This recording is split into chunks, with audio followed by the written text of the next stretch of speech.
అక్కడ ఒక అందమైన స్త్రీ తల నుండి పాదాల వరకు బంగారు ఆభరణాలు ధరించి ఏడుస్తూ ఉండటం కనిపించింది. ఆమె మధ్య మధ్యలో ఒకసారి గంతులు వేస్తూ తనలో తనే నవ్వుతూ ఇంతలోనే తిరిగి గుండెలు బాదుకుంటూ ఏడుస్తూ ఉంది. మహాబలుడు ఆమెను కాసేపు గమనించి ధైర్యంగా ఆమెను సమీపించి ఇలా అన్నాడు. అమ్మా, మీరెవరు? ఈ శ్మశానంలో ఇలా ఎందుకేడుస్తున్నారు? నేను రాజ్యలక్ష్మిని. ఈ సూరసేన మహారాజు రాజ్యంలో సదాచారాలు నశించి దురాచారాలు ప్రబలమవుతున్నాయి. ఈ రాజ్యంలో జ్యేష్ఠాదేవి అడుగుపెట్టబోతోంది. నేను ఈ రాజుని ఆశ్రయించి ఎంతో ప్రశాంతంగా ఉండేదాన్ని. కాని నేనెంతో కాలం ఇక్కడ ఉండలేను. అలాగే ఈ మహారాజు నెల రోజులలో మరణిస్తాడు. అందువల్ల దుఃఖిస్తూ ఉన్నాను. దేవి, మా ప్రభువు మృత్యువును జయించడానికి మార్గం ఏమీ లేదా? ఓ వీరుడా, విను. ఈ శ్మశానానికి తూర్పు దిక్కున 4 క్రోసుల దూరంలో ఒక దేవీ ఆలయముంది.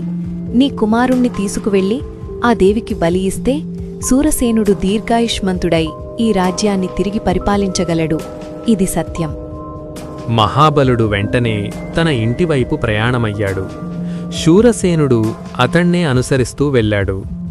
మహాబలుడు ఇంటికి వెళ్ళి తన భార్యను కొడుకును నిద్రలేపి రాజ్యలక్ష్మి చెప్పిన విషయాలన్నింటినీ వివరించి, ఇప్పుడు నా కర్తవ్యం ఏమిటి అని అడిగాడు. అప్పుడు మహాబలుడి కుమారుడు ఇలా అన్నాడు. తండ్రి, నా జన్మ ధన్యమే కాలం వచ్చింది.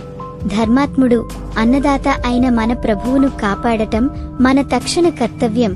ఇక తండ్రి ఆజ్ఞ పాటించడం, పుత్రుని ధర్మం, నా దేహం ఆ కాళీమాతకు అర్పించడం జన్మ జన్మల సుకృతం.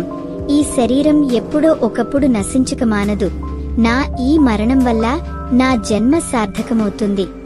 ఇక ఆలస్యం చేయకుండా వెంటనే దేవి ఆలయానికి వెళ్దాం. మహాబలుడు తన భార్యను చూసి ఇలా అడిగాడు. సుమతి, తండ్రి ఆజ్ఞను పాటించే కుమారుడు, ఆరోగ్యవంతమైన శరీరం, ఉత్తమమైన విద్య, తెలివైన మిత్రుడు, భర్తను అనుసరించే భార్య ఉన్నవాడు ఎంతో అదృష్టవంతుడని పెద్దలంటారు. అందువల్ల నీవు నీ పుత్రుణ్ణి నాతో సంతోషంగా పంపుతావా? స్వామి, నాకు పిల్లలు, అన్నదమ్ములు, బంధువులు ఎవరూ అవసరం లేదు. నాకన్నీ మీరే. ఒక స్త్రీకి భర్తను సేవించడం కన్నా గొప్ప ధర్మం ఇంకేమీ లేదు. భర్త చెప్పిన మాటను పాటించని భార్యకు మంచి ఫలితం ఉండదు. అందుకే మీ మాటే నాకు ఆజ్ఞ. నాన్నగారు, ప్రాణాలను అర్పించైనా ప్రభువును కాపాడటం మన తక్షణ కర్తవ్యం. రాజులేని రాజ్యంలో అరాచకాలు జరుగుతాయి. ప్రజలు ఎన్నో బాధలు పడతారు. అందువల్ల మన మహారాజుగారు చిరంజీవి కావాలంటే మన కుటుంబం మొత్తం త్యాగానికి సిద్ధంగా ఉండాలి. ఈ విధంగా వారు నలుగురూ ఆలోచించుకుని అడవిని దాటి దేవీ ఆలయాన్ని చేరుకున్నారు. మహాబలుడి పుత్రుడు దుర్గాదేవికి సాష్టాంగ ప్రణామం చేసి ఇలా అన్నాడు. తల్లి, నా శిరస్సును నీకు కానుకగా అర్పిస్తున్నాను. నా కానుక స్వీకరించి మా మహారాజును, ఆయన వంశాన్ని, ఈ రాజ్యాన్ని రక్షించు. తరువాత బాలుడు దేవి ముందు మెడను వంచి మహాబలుడితో ఇలా అన్నాడు. తండ్రి, నేను సిద్ధంగా ఉన్నాను. మీ కర్తవ్యాన్ని మీరు పాటించండి. మహాబలుడు తన పదునైన కత్తితో జయ జయ పరమేశ్వర, జయహో మాత అంటూ తన కొడుకు తలను ఒక్క వేటున నరికాడు. మహాబలుడి కొడుకు తల తెగి దొర్లుతూ కింద పడింది. అన్న మరణం చూసి మహాబలుడి కూతురు వెంటనే తండ్రి చేతిలోని ఖడ్గాన్ని అందుకుని తన శిరస్సును తానే ఖండించుకుంది. పిల్లల మరణం చూసిన సుమతి తాను కూడా భర్త చేతిలో నుండి ఖడ్గాన్ని తీసుకుని తన శిరస్సును దేవికి సమర్పించింది. ఈ విధంగా వారు ముగ్గురూ మరణించిన తర్వాత మహాబలుడు ఇలా అనుకున్నాడు. ఆహా, నేను ఎవరికోసం ధనాన్ని సంపాదిస్తున్నానో వారి లోకాన్ని వదిలి వెళ్లారు. ఇక నా కర్తవ్యం నెరవేరింది. నా ప్రభువు చిరంజీవి అవుతాడు.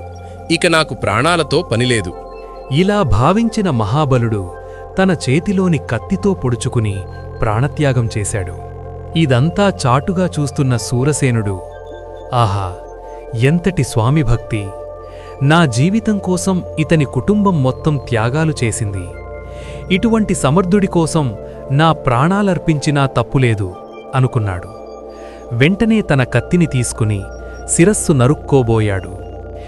అప్పుడు దుర్గాదేవి సూరసేనుడి ముందు ప్రత్యక్షమయ్యింది. ఆమె సూరసేనుడితో ఇలా అంది: నీ సాహసాన్ని, సేవకునిపై నీకున్న ఆదరాన్ని చూసి ఎంతో సంతోషించాను. నీకేం వరం కావాలో కోరుకో. ఓ లోకజనని, నా కోసం మహాబలుడు తన కుటుంబంతో సహా మరణించాడు. ఇతన్ని, ఇతని పరివారాన్ని తిరిగి జీవించేట్టు చెయ్యి. ఇదే నా కోరిక.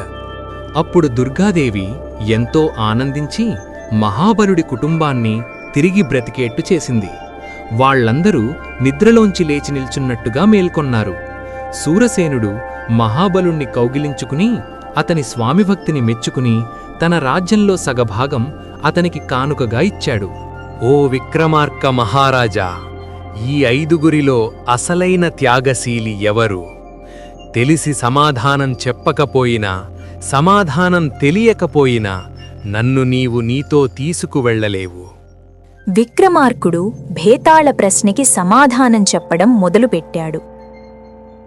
తండ్రి ఆజ్ఞను పాటించడానికి మహాబలుడి కుమారుడు అన్న మరణం చూడలేక అతని చెల్లెలు, పిల్లల దుర్మరణం చూడలేక సుమతి చనిపోవడం సాధారణం. ఇక ప్రభువు ప్రాణాలు రక్షించడానికి తన ప్రాణాలనే పణంగా పెట్టడం మహాబలుడికి ధర్మం. కాని సేవకుడి కోసం ప్రాణత్యాగం చెయ్యడానికి సిద్ధపడ్డ సూరసేనుడి త్యాగమే ఎంతో గొప్పది. అందువల్ల సూరసేనుడే అందరికంటే త్యాగశీలి. విక్రమార్కుడు ఈ విధంగా తన ప్రశ్నకు సమాధానం చెప్పగానే భేతాళుడు తాను ఇంతకు ముందున్న చెట్టుపైకి చేరుకున్నాడు.